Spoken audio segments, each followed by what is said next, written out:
If there's ever a time to take a detour, it's when you see a superstar. It's the Kimology 411 Superstar segment, where Kim introduces you to awesome people and their amazing stories. And now, ladies and gentlemen, our latest superstar guest, along with our very own superstar, Kim Show.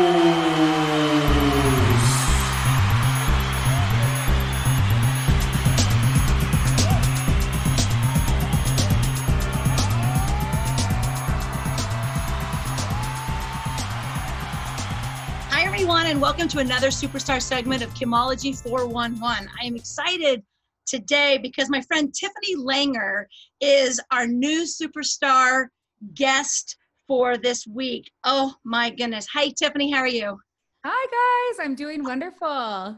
So you are located in where? Aberdeen, South Dakota. Oh my gosh, South Dakota. That's such a great place to visit for a week and then come back home. I know. I actually was laughing because as I've lived here, so I've lived here for almost 4 years. I'm starting my 5th year. I didn't realize how small South Dakota was. So we live in the 3rd largest city in South Dakota. Oh my. And our population is, I think, 28,000.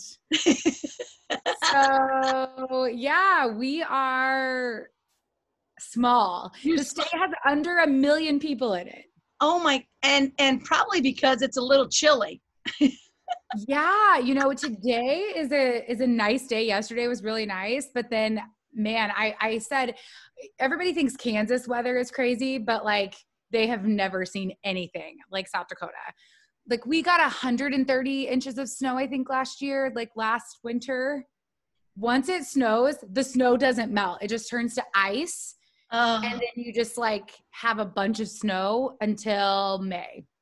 So, and my friend is from Wisconsin, and that's exactly how it is up there. When I'm like complaining about, oh, we got 8 inches of snow, and he's like, oh, we got 32.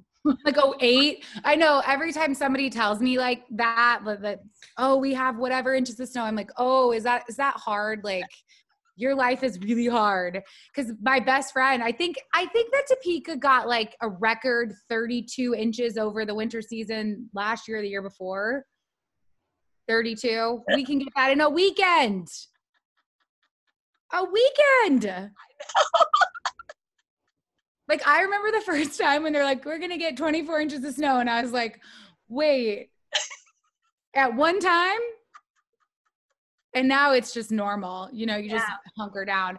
But it's funny because I'll send like my friends pictures of the newspaper because sometimes I get to be on the newspaper or Scott's on the newspaper for something and I send a picture and they never pay attention to what I'm sending them. They just see like wind chill, dangerously low, -45 degrees, you know, this weekend alert. And they're like, what? Like, so they don't, it's just, those are the things that it's like, I guess that's normal.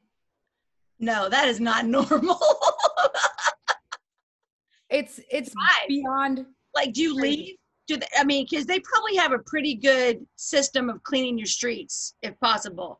Oh yeah, they're excellent at it. And I mean, the funny part about it is, and I did not even know this was like a thing, but they have like emergency routes and they show you like in the paper, they print that stuff. And if your car's there, they tow you.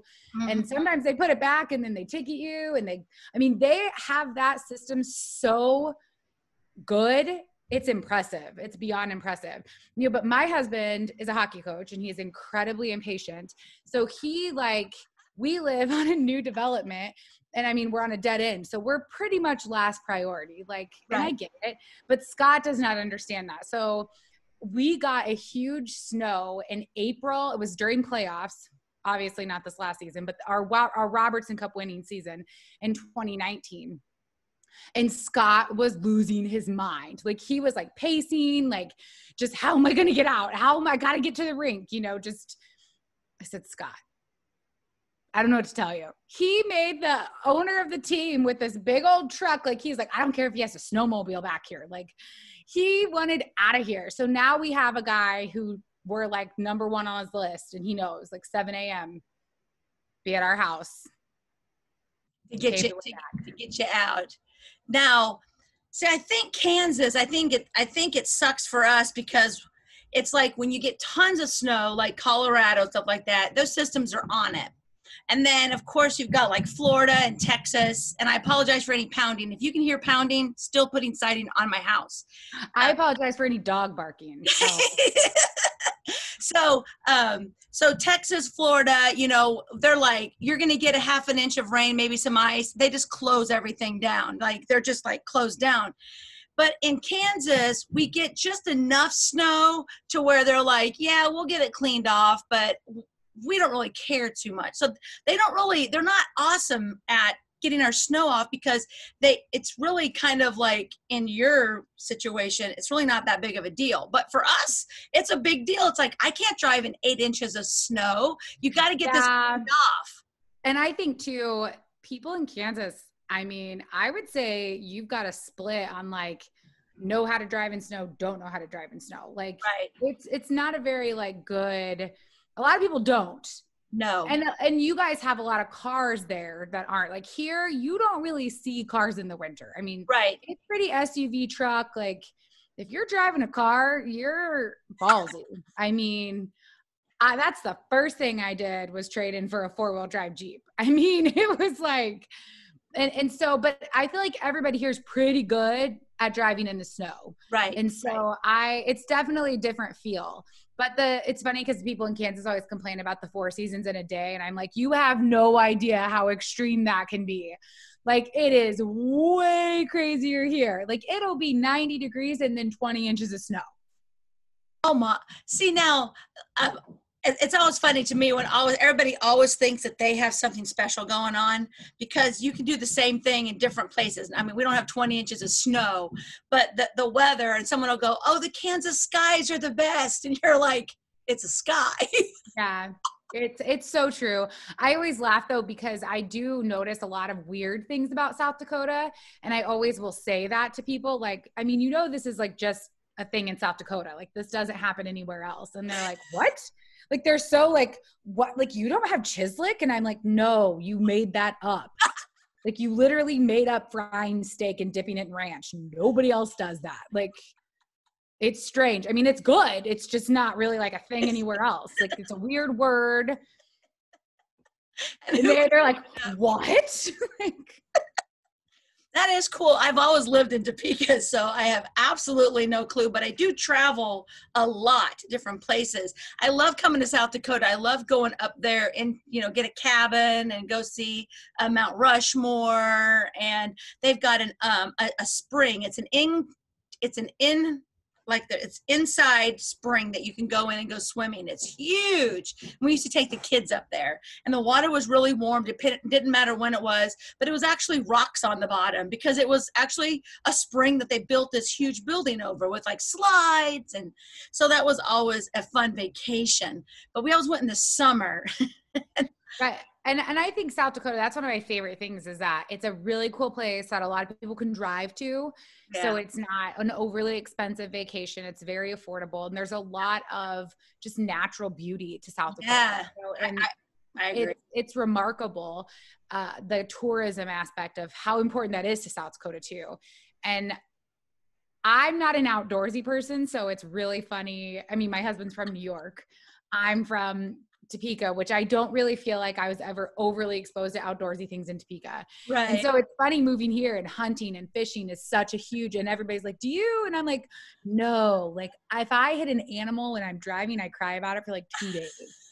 So that reminds me, that just brings up Schitt's Creek. Have you ever seen that show? Love that show. Oh, when the millionaires have to move out to the country.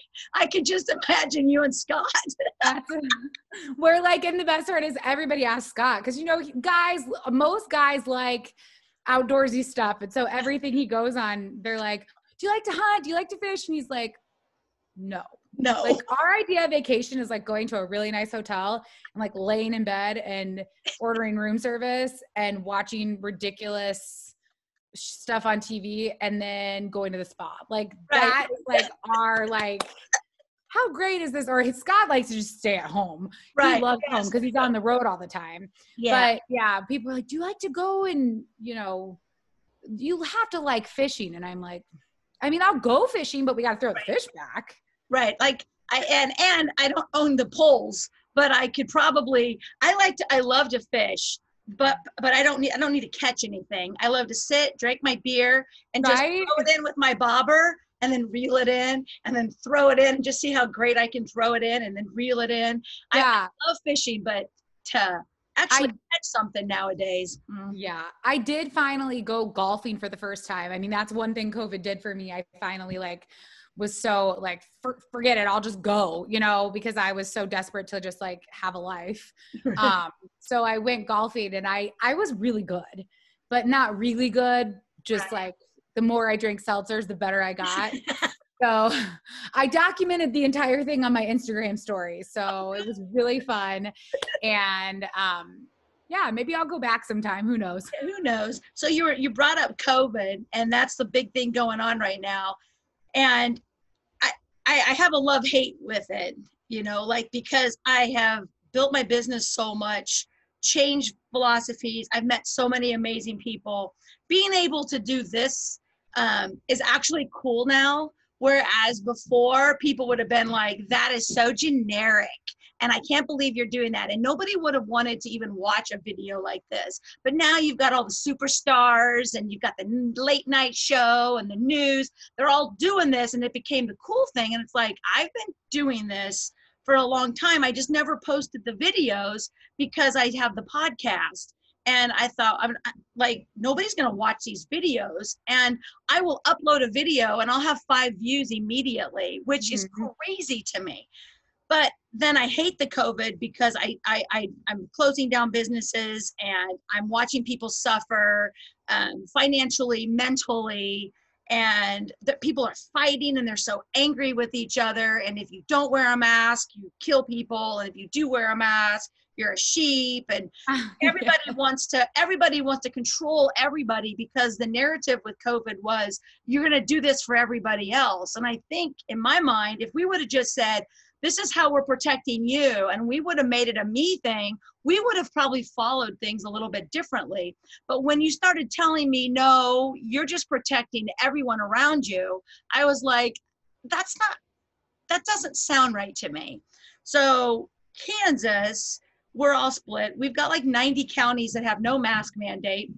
We have some counties that have never had a case, because we have all the rural people here, which would fit into what you are. The bigger cities, I think. Our whole state's rural. Yeah, exactly. Yeah. So we have, here we have like a mask mandate, but we have low infection. We don't really have high numbers, but everyone's still acting as if we're New York and all that kind of stuff.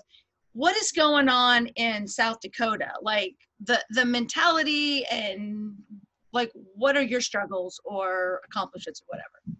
So I'm sure if anybody watches the news, they've seen a lot about South Dakota lately, because our numbers are increasing. You know, we have a governor who feels very strongly about personal responsibility. And it's been interesting because I feel like I call it the COVID roller coaster. I feel like we're all on it. We all just kind of up and down, especially me with my husband being a hockey coach. And now the team has reported back. And so it's just that anxiety of the unknown. You know, I don't know if I've had COVID. I was super sick in February. It could have been, it could have not been, but it's just that fear of, I don't want to live in fear, but I also want to make smart decisions for my family.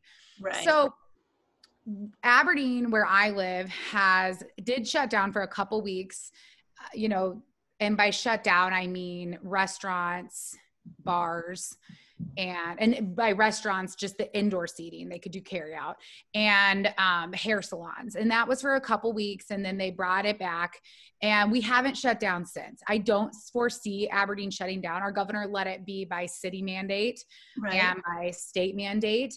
I'm on city council now, and I ran during COVID, but I just messaged the mayor yesterday just to get a quick update on numbers. And we're actually doing really well. I know our numbers are high, but our hospitalizations are low.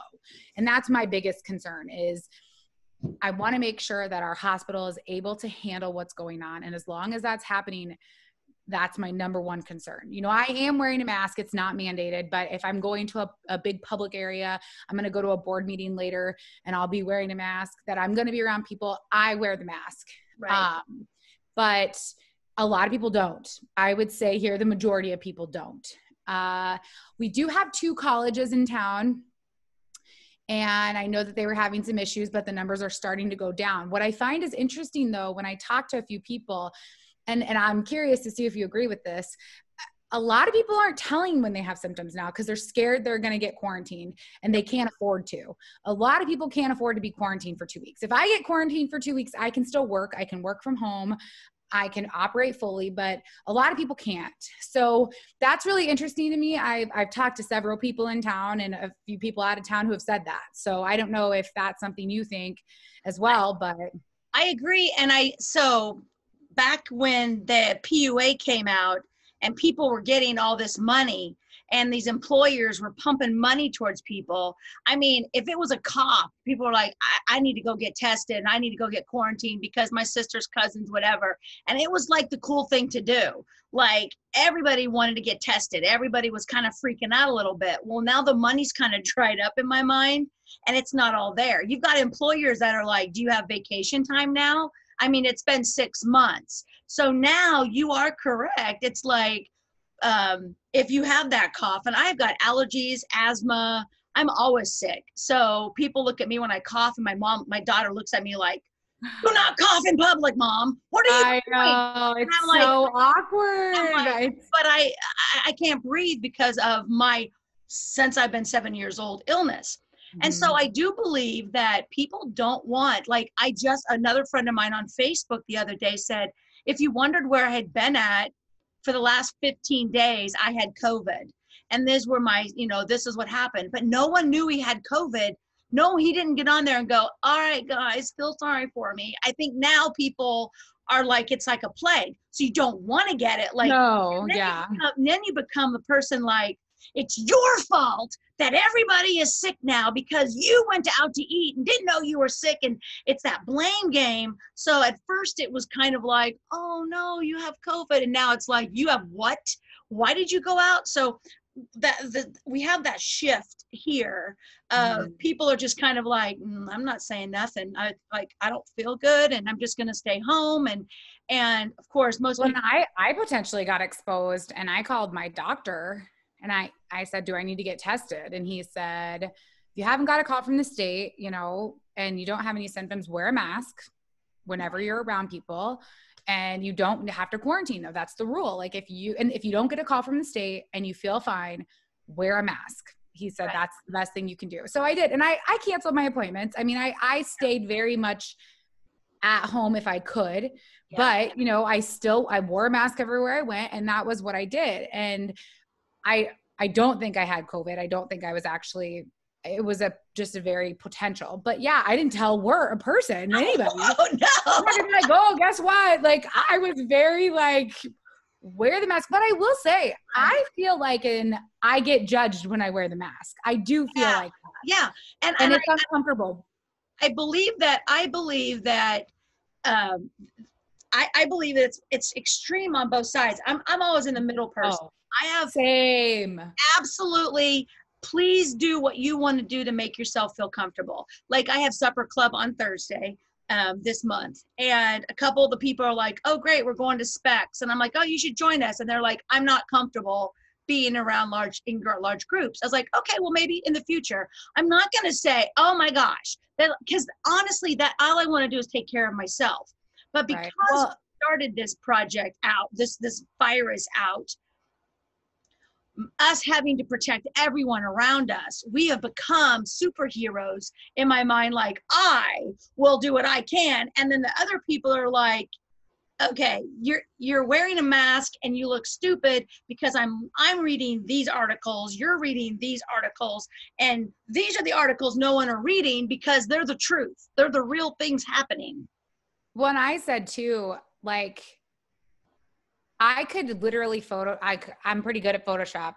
I could Photoshop anything. I could make you look like you're from Timbuktu and you have 16 doctor's degrees. And I mean, so the knowledge that people are using on both sides, I'm just like, did you really research this? Somebody will send me an article and I'm like, did you research this? Like, I don't have any interest in just reading something if I don't know that it's factual. And yeah, I also think too, like with Scott and I, we don't really go out to eat right now. We are ordering to go. Every Sunday, our favorite breakfast place that we almost always go to, I know is going to be busy. And I know it's going to have a pretty large elderly population there because that's what they do on Sunday mornings after church. I feel comfortable ordering to go. I'm still supporting them. We still have a great breakfast. We just eat it at home. And I just don't understand why people, I think it's hypocritical to say, if you don't feel comfortable, stay home. And then when I do, they're like, oh, but you're a sheep. And I'm like, what? Like, yeah. Can I do anything right? Like, I don't know. Well, when I can't wear a mask because of my asthma, and so I have panic attacks, so my heart, whatever, and I'm not sick, I social distance, and I really don't go anywhere. I work from my house. I'm here all the time. I go to the grocery store on Wednesdays because my daughter said they're less crowded Wednesdays, so she changed me from the Friday that we normally went, so we go Wednesdays. And I'll go out to eat once a week, once a month with my supper club people because I have to have social interaction. But besides that, I walk outside by myself. I go to my gym. There's never more than 2 people in my gym at a time. I'm very cautious of what's going on. But when I say I want to go into the grocery store and they're like, how rude of you, non-sick person, to want to go out and get your own groceries. You need to stay home. And what affected me was my ex-husband was very, very abusive. And if he let me leave the house, then that, like there were times where he was like, you're not leaving, but I need to go. No, you're not leaving this house. So when you are a survivor and you fought your whole life to try to get back and stand up for yourself, and then these people come and they look at you and they say, no, you have to do what I want. And if you don't, you're a bad person. I immediately my survivor part comes up as like, you will never tell me what to do again. I don't mean to be rude, but honestly, you need to stop talking to me because that's my anxiety pulls up. But I do stay away from people. I do what I'm supposed to do. I don't go out. I don't go to the bars and hang out. And I've been to like 2 bars for like a birthday party, but nobody was there. I mean, there's nobody there. So, but I don't want you to judge me, nor would I tell you don't go. Like you should go out to eat. Only thing I tell people is you better be tipping very well when you go out to eat. I always tip when we do carry out. I always tip too, which I think is really important. Yeah. I was a server for years, a bartender for years, so I empathize and totally respect and do my best. And I always tell Scott whenever we have something delivered, anything, I'm like, did you tip? And I tip well. Yeah. Because I usually tip 20%, even though it's carry out. Right. And people think I'm crazy. And you know what? I know that lifestyle. So I do. And I have a friend as well who had some domestic violence issues and domestic abuse issues. And she has a hard time with masks as well. And just the constricting piece of it because of, she had been smothered with a pillow before and yep. It's bad for her and triggering for her. And I know as somebody who has dealt with mental health issues with the loss of my son, the triggers that happen and what it does to a person and their mental health. And so I think, again, that COVID roller coaster, like I said, just that balance of it. And I really feel if people were a little bit more compassionate and had a little bit more empathy, wow, what a world we could have versus constantly it's my way or the highway. That's not how life works. No. That's not how relationships work. You have to have compromise in it. And I try my hardest to always think about what the other person is experiencing, because I know from my own personal experience what it feels like to be the one who's crushed inside. Right. So right. I wish the world was a little more friendly in that way.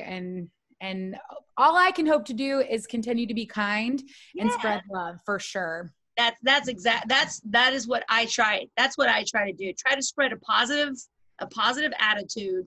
And so when COVID first hit, I took to Facebook because I wanted to mark the 14-day squash the curve thing or whatever they called it. And so I didn't realize that for 64 days I was going to have to do this because that's how long we were on lockdown. And so every day I would put out a question, just a very positive question. And I would get hundreds of people. And then if I forgot the question, they would send me a message and say, did you have the question for today? Hello. And I was like, oh my gosh, I'm so sorry. And to come up with 64 positive things, and they're still back on my Facebook. And I've told other people who are trying to engage in Facebook, I'm like, go look at those questions, because there were some really good questions there that were just not COVID, just fun.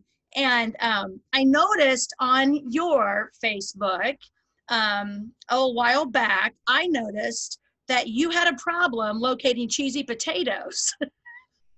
And so you kind of you did the same thing. You asked just a fun conversation that if anybody, the worst thing someone could say is cheesy potatoes are gross. Exactly. That was the best part. And then I thought they were crazy and I was judging them. Here I am being a hypocrite. No.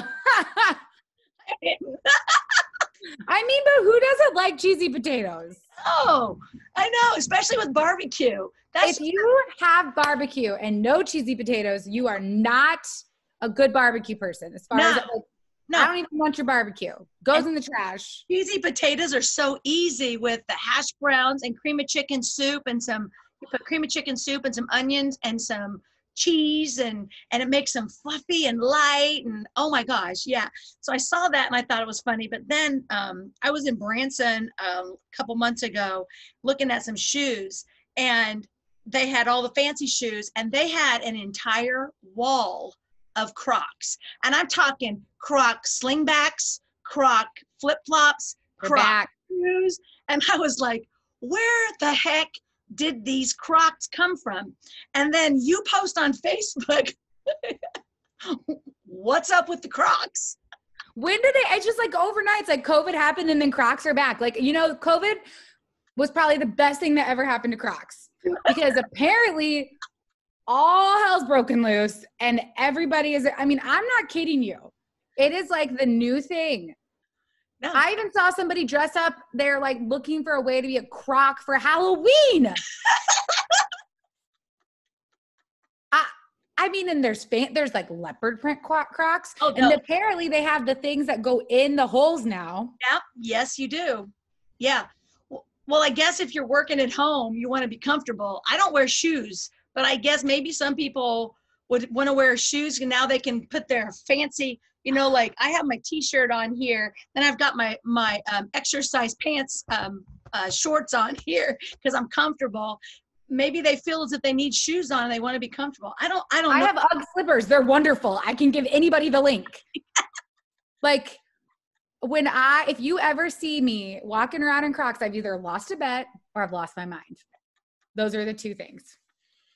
So I'm curious. I'm guessing your listeners somebody's offended right now because they love Crocs. And in South Dakota, they love their camo Crocs. Oh, yeah. I saw the camo Crocs too. Because I was in Branson, Missouri. Can you imagine me in my beautiful burgundy leather jacket with a pair of Crocs? Like, what is happening? This world. I'm surprised they don't have like the Crocs that have like the whatever with like a little fake point on it to make it look like you could wear it under your socks. And then on my post, this lady was like, I like the fur-lined Crocs. What? They have fur-lined Crocs? Fur-lined? But they're a thing. It's a thing. It is a thing. And here we are. Crocs is probably, their website's going to blow up now. I know, because they're going to be like looking up at the Crocs because those superstars are talking about Crocs. Exactly. I also posted, though, for people to tell me a positive thing that happened to them in 2020, because I am so sick of the negativity. And that post really blew up too. Oh, really? My favorite thing, when you post things like that are just fun, I love the interaction you get from people that you just haven't talked to in years. Like, you almost forgot you were friends with them. You know them, but it's like, I did another one too that I love. You should do this one. And it was like comment like an unpopular thing like that you think. So like people were just and it was like no politics. So like I commented like, I'm not a fan of mashed potatoes, which is like a huge deal. And I want to like them, but like, I just don't. And the things, I was dying. It was so funny, the things that people would comment. And then you're supposed to comment, agree or disagree. That's all you can comment. So people, I mean, it blew up and it was so fun because these things were just ridiculous that people were saying. Well, and we're in that time. I mean, it's a full circle. So we had the not knowing, we had the thought we knew, we had the probably wrong information. So our emotions are going through. And what I found during COVID was nobody wanted to laugh. Sense of humor was not acceptable. And that's when I would get in trouble on Facebook. And my podcast has saved my life because I have made 2 vulnerable posts on Facebook because of my life coach. She told me I had to make one, and one of them I just had to for a friend. But one of them, I was destroyed on whether they're going to shut down our farmers market because one of the people didn't have a mask on back in the tent, and health department came in. I was destroyed. I was called inconsiderate, horrible person. These are from friends of mine who know who I am. And I was just like, so I have unfollowed most people on Facebook. Anybody that wants to call the right or the left a name and are vicious, I've just unfollowed them right now because I know that they're not in their right mind, meaning they're struggling, and they'll be like, I'm not fearful. But yeah, and then you're like, okay, well, that to me is very fearful. Like, I just want to live a happy, positive life. I want to, enjoy what I have on this earth. I am not young. I want to go on my adventures, be safe, but you should always be safe. Like, you should always take precautions. And so, well, and I think that's a big piece of all of this is we've all become more self-aware of precautions that we probably should have been taking during the flu season and during all of these other things that we've been facing. But people, I found, can be very vicious. And I've learned to not tolerate a lot of abuse that I tolerated before.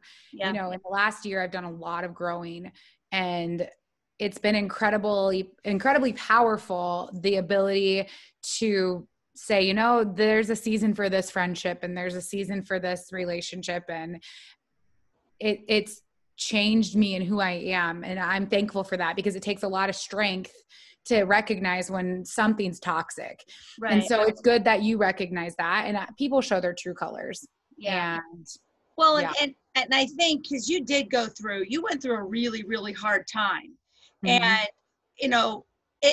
when you go through something like that, and then you're more than welcome to talk if you want to, but it opens your eyes to those little tiny things that bothered you, almost embarrasses you that you spent so much time like caring about this when you now understand what other people are going through. With even like with the abuse part, I've got all these friends who are survivors, and we're working together to figure out how are we going to help all the other people out there who have to re-survive, because everything is back. The abuse, the mental part, the alcoholism, the drugs and all that kind of stuff. A lot of them have failed because their resources were gone.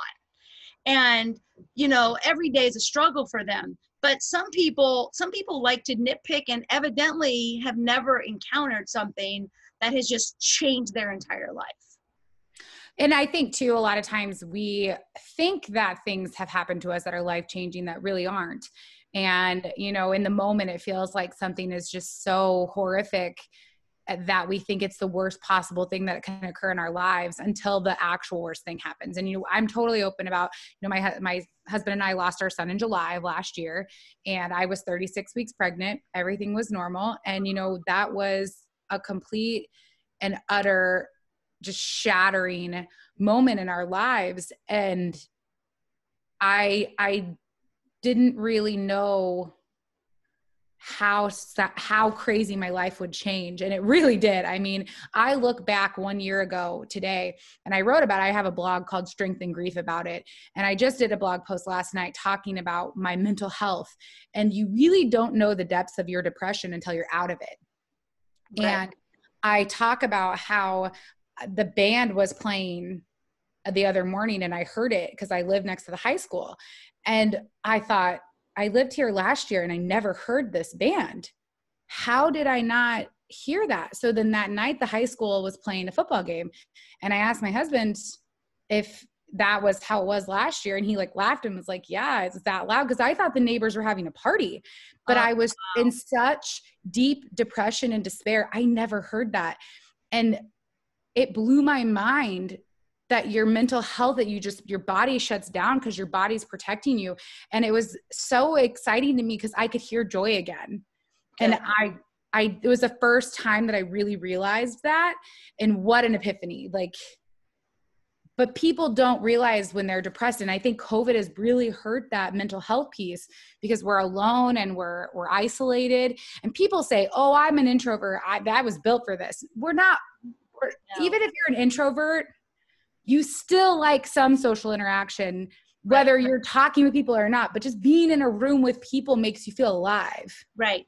Yeah. We did a whole episode. My co-host Tyson, he's an introvert, like a huge introvert. And we did a whole podcast on the introvert part. And he even says that's not an introvert. When people that aren't introverts, I don't think an introvert really says it. I think people who either think they're an introvert or they're just trying to be funny, saying, oh, well, introverts have to love this because they don't want to do it. Okay, that's not really what an introvert is. And so everybody, anytime you're being told and you have to change your behavior without it being natural, is a negative effect to your being. And the part with COVID, and people can go back and listen in March and April and May, and Tyson and I, we knew exactly what they were saying in June and July, where they were changing their mind. We already said it. I was wrong on one thing. I was wrong on that stupid $600 PUA thing. I didn't think they'd be stupid enough to do what they did, but they did. But everything else, when it came to the masks and stuff, we were like, it's not, the masks aren't that. The cloth masks, any of my doctor friends tell you, all they do is they keep the load down. So you don't breathe in as much and you don't breathe out as much, but it doesn't keep it from happening. And you need that for the herd immunity. You need that. There's like all these different things that you're listening to in past podcasts that I knew what was going on, but it didn't click in my brain. And that's why it was bothering me. When something doesn't go into place, like my brain is a puzzle. It's always been this way. And it's one of two things. If you lied to me, and like you said, yesterday was, 92 degrees outside. It was sunny and I went to the beach. And then later on that night, you were like, man, yesterday sucked. It was rainy all day. My brain would be like, click, click, click, click, click. I wasn't even paying attention. It would be like, that's not true. Like, That's just how my brain works. And with everything that we were being told, I kept saying, this doesn't make any sense. Like, these don't fit into the patterns. And so I believe that a lot of people out there are struggling with it not making sense, and they don't know. They're just like, okay, I will believe you, but they don't believe you here. They're just trying to believe you. That's going to cause a lot of problems, I think, in the future. Yeah, I think too, just the misinformation. I mean, social media is a great thing and it's a powerful tool, but it's also a terrible tool in a lot of ways. Yeah. And like I said, I can Photoshop or make a video that looks however I want. And it's really hard to tell people it's not true. Right. And also, opinion and fact are two totally different things, and it gets really skewed. And so that's hard. And I've worked really hard with, as a business, I mean, I'm a business owner, I work full time, and now I'm a city councilwoman, and I have to work really hard to gain facts. And I get a lot of emails based on emotion, and I can't just close businesses or enforce things based off of people's emotions. I have to use facts and talk to medical professionals and get advice from them, because I'm a firm believer in, I'm not an expert in certain fields, so I'm not going to make a decision based off of my feelings. Right. I'm going to make good decisions. Yep. And so that's what I need to do. And that's what we all should be doing if we knew where to find the information. I think our problem is that we're inundated with information, and we find what makes sense to us. What makes us feel better, like what matches our opinion. Yeah, it matches your opinion. And it's very funny because I have always been middle Democrat. That's just what I've always been. But I got put into some Republican groups, evidently for something that I said on my page. They assumed that I was Republican. So in this group, I'm in both groups, and I get to see and watch both groups. You're more powerful than I literally can't do it. I'm so in the middle, and I just literally can't. I can't do it. I just want to smack people. I just want to be like, why? How can you not just be in the middle with me? Like, what? I can see both. The extremeness of both. And it's both. Like, I blame both sides. Like, you don't have to be that crazy. Like, I laugh so hard at our national government. And I'm in it. I'm really in it. And I see it all the time. And I'm like, I cannot believe any of you are married. I cannot believe that your relationships have worked at all, because this is not how life works. Like, it's not my way or the highway. Like, it does not work like that. How is your wife or husband? Like, you've got to compromise, or maybe that's why they don't compromise, because they got to do it at home all the time. Like, I don't like sports, but I watch it until my husband goes to bed, and then I change the channel. It's great. That's our compromise. Like, but then he eats whatever I want for dinner. Like, I cook, he does the dishes. He takes out the trash, I empty the dishwasher. Like, how is it so hard for people to compromise? Right. Well, and why does someone have to be at fault, wrong? And why, if you want to live your life and do your own thing, why are you judging everybody else for wanting to do their own thing? It's just, it's crazy. I have been called so many different names in these groups, and I'll comment on some of it on a middle way, because they don't know who I am. They don't know what I really believe in, because I do get to pick up both sides and a little bit of each. And I'm like, that makes sense. Okay, that's stupid. And then over here, I'm like, how do you even get there? Like, what would you even think that would be possible? Like, so I always say that. I always say that's like literally not possible. Well, and I try to bring people down too. Like, I have a few people who are really extreme Trump supporters and really extreme Biden supporters. And I try to say to them, can I ask you a question? And they're, what in your life has really changed based off of the president? Like, do I agree with President Trump's craziness on Twitter? No. But when you think about it, what in your life, like in your day-to-day life, has really been impacted? You need to be more worried about Congress, the House, the Senate. It's all important. It goes like this. It's not like this. Right. Like, you need to take basic civics lessons. Like, everybody's freaking out about the presidential election, which we should care about it, but you also need to care about all the other pieces. Because again, it's not this. No. And I say this presidential piece isn't the most important piece of it all. Like, it is important, but like, I live in South Dakota, you live in Kansas. More than likely the states are going red. I mean, Kansas hasn't gone blue in a long time in the presidential race. I don't think South Dakota's gone blue since like the 30s. It hasn't. So it's like, for me, congressional and state delegations are really important. And I want to watch and pay really close attention to that. Am I still going to vote for the president? Yeah, I'm going to vote for the president in the presidential election.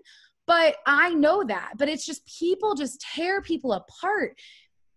And for what? Do you think that COVID has made people aware of how much power some people, like governors and legislatures, actually have? Because I never really, I mean, they always just kind of went to their meetings and they passed a few bills. Sales tax went up, property tax went up. You could drink at 18, maybe drink at 21. But then did anyone ever think that someone could say, you don't get to leave your house? I think that, and I compare this very often, like the mask mandate, because I think a lot of times people get really confused with what we can and can't regulate. And I say, it's kind of like when they make you wear a seatbelt. Why do they make you wear a seatbelt? I mean, my dad always used to say that, because he actually got in a car accident when he was younger. He talks about it all the time, where if he would have been wearing a seatbelt, he would have died. I still tell him to wear a seatbelt, and he does. But it's that, like, that kind of thing. I compared the seatbelt. Why do we wear the seatbelt? How can we get ticketed for wearing a seatbelt? The government can really regulate a lot. And I think the thing that has been most prevalent to people that I've noticed is city government. Yeah. City government, county government. Yeah. They really get the importance now. And like our election that we just had in Aberdeen, we had over 1,000 voters turn out for just the city council, my area. And I think that the last election cycle, a total of 500 had turned out for that. So we doubled it. And I think that's impressive, but I think people are really paying attention, and I got a lot of engagement. And so I think that they're really getting the lower governments do matter more. Right. And that's a huge, huge thing. Well, and people that were in the lower governments had to step up and do more, because the ones that had been there for a while, they just show up on their Tuesday. They're like, what? Yeah. And now they're like this, we have to do what? Oh, and so I don't want to do this. My county commissioners have received some emails from me. I have gotten some notes back from a couple of them, and I never attack or anything like that. I state my case. I state what I believe should happen, why it should happen, and how it should happen. I don't say, you're an idiot for doing blah, blah, blah, blah, blah, blah, blah. I'm always doing it in a positive way. I know that you're going to do the best thing you can for all the people that are in Shawnee County, and your decision, I know that you're taking it very seriously, and that you are taking responsibility for your decision. And that would put it on your shoulders more than me saying, well, you're an idiot for blah, blah, blah, blah, blah. Okay, they're not going to read the rest of your email, but if you— Exactly. I always say that. Always start out nice. Yeah. You get so much further being nice. The people I feel the worst for, I decided to run for city official. I knew what I was getting into. I'm paid. I am doing this. Who I feel really bad for is the fair board, the school, the people who had to shut down the pool here.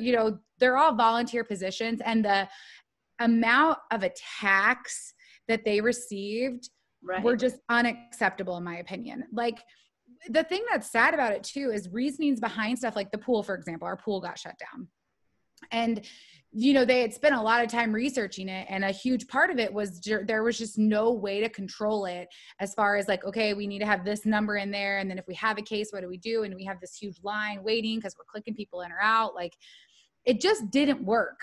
Right. And the things people said, it just broke my heart, because I'm like, these are volunteers. Like, you know how hard it is to find people to volunteer for stuff, let alone a park board or a fair board. And now they're like, we need new people. Okay, good luck. Do you want to volunteer? Yeah. You want to step up? Yeah.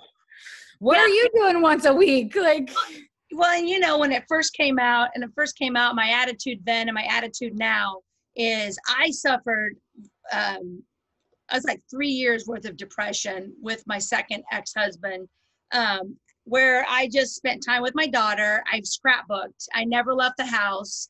And it was just 3 wasted years of my life. And so once it got into like maybe June, July, I was like, I'm going to chalk this up to just another wasted year. I'm not even going to waste my energy on trying to add the memories. I'm just going to do my work and my job, build my business, and have fun with my podcast. And I'm just going to make a shift. Now, it's not, I love when people say, oh, it's the new normal. Well, I don't know about you, but every year to me is a new normal. I never have the same year ever. So I don't know what even that means by what's the new normal. That's a good point. It's every year is new to me. So I might go and travel all these different places one year and then never go to another place. I might go see 5 Chief games and then I don't go the next year at all. I might go to a lot of baseball games and hang out with different friends in Kansas City, and then I go to Kansas City twice in 1 year. Every year changes. Take advantage of Kansas City being right there. I miss that so much. Oh, I love Kansas City. Oh, I miss Kansas City so much. I miss Taco Villa. Oh my gosh. Now, did you go to the one over on 119th Street? Is that the one you're talking about? No, the one on Fairlawn, right where our Taco Villa in Topeka. Yeah. I love Taco Villa. So Taco Villa versus Tortilla Jacks. Somebody who just had that argument with me, and I sent them to Taco Villa, and I sent them exactly what to order, and they said they still like Tortilla Jacks better. And I said, well, I guess that's like we're just going to have to agree to disagree. See, Taco Villa is enchiladas and chili con queso. It's the best. Queso, they have that nacho with the jalapenos on it, the cookies. Yeah. My friends own Taco Villa. Well, tell your friends. Is tacos. Tell your friends that I literally put another post on Facebook for a friend asking about if it was possible to ship Taco Villa to me. To my friend, to my friend. To your friend. To my friend. Like, seriously, but I do have friends that are coming here in a couple weeks and they know. Like I said, we're probably going to spend like $100 at Taco Villa, and I have like all the things, and you just freeze it. Right. And I don't even care if it's soggy. Go in, have them like call in, talk to the owner, and just say, "This, I live here and I would like to place an order. Would you be able to, get it into containers?" I bet you he would just put it in the container so they could just buy the meat and buy the cheese. I mean, you have the chips. I mean, they're just chips, I would have to say, but and I need those beans though. Those beans are so good. A container of beans. I bet and the salsa. Oh, I miss Taco Villa. If I come back to Topeka, which I don't even know the next time I'll be able to come back, I will eat at Taco Villa every day. Every day. I have like a list of places I go. I eat at like 20 places. Yeah. So you better go and take advantage of what you have there, man. You don't know what you have. Taco Villa is good. There's a Taco Villa, not Villa, but Villa in Kansas City that I go to. And they have the best enchiladas as well. And it's like the same thing. It's kind of like a taco casa, but better food. I pretty much love all those locally owned. I don't care. I'll go to Tortilla Jack's, Taco Villa, Taco Casa.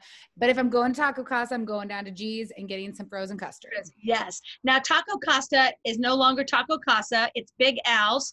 Okay. It's Al still owns it, but he just took the Taco Casa name off because it's a franchise name. Same food, but it's Big Al. The franchise name don't matter. Yeah. I know where it's at. It's Taco Al's. Yes. Yeah, we do have good food here. I work with all the restaurants. That's what I'm trying to do here. And I have a group that I'm getting ready to build. It's called Restaurant Owners, Badass Business Owners. And it's going to be for restaurants all over the United States. Nice. So, I'll have cards that these are my cards for Topeka that I will actually have made. Cool. And then I'll mail them to people in different cities. And then when you go in, you just say, hey, go join this group. And what we do is we just talk about things that are for restaurants. So that's awesome. Anyway, all right. Well, we've been here for an hour. Wow, time flies. Like, wow. And I know you have an important meeting to go to. So I always do. We will be back. If you ever want to do another episode, let me know. If you want to chat some more, I always love having people on my show. And we are over 1,000. We are in 25 states. We're in 4 different countries. Wow. I know it's growing. So as soon as I get this up on YouTube and the Anchor, I'll tag you in it. That way you can share it. I will. I'm excited. Awesome. All right. Well, tell Scat hi. And we will chat with everybody later. And thank you guys so much for tuning in to another Superstar episode of Kimology 411. Where I get to talk with all the other superstars. Thank you so much. And everyone, keep taking all of your adventures. I'll talk to you later. Bye-bye.